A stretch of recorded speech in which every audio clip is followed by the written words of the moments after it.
ko'plar ITni pul topish uchun o'rganaman deydi, lekin hayotda hozir hamma narsa texnologiya bo'lyapti-da. Kafeni olsak, menyusi oldin qog'ozda bo'lardi. Hozir uji planshetlarga moslashtiryapti. Hamma narsa telefonga bog'lanyapti, hamma narsa.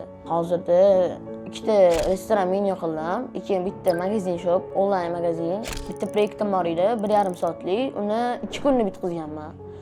O'qishlarimdan kelib, kechqurun bomdodgacha qilib, mana shu qilib bitkazganman. Oldin telefonim ertalab 100 qilsam, obedgacha yetmasdi, to'g'risi.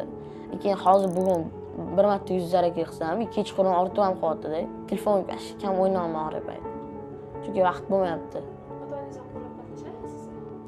Har doim aytishadi, yaxshi o'qigan, yaxshi o'qisang, misol uchun kelajakda agar yaxshi o'qisang, qo'ling ishlaydi. Har doim ish qilasan. Agar yaxshi o'qisang, uyda o'tirib, prosta pul topasan, oson deb aytishadi. Har doim motivatsiya berishadi uydagilar. Ota-onamga birinchi bo'lib bergan pulingizga rozi bo'linglar, deb men yaxshi o'qiyman. Farzandingizni ITga o'qitish uchun plyus belgisini qoldiring.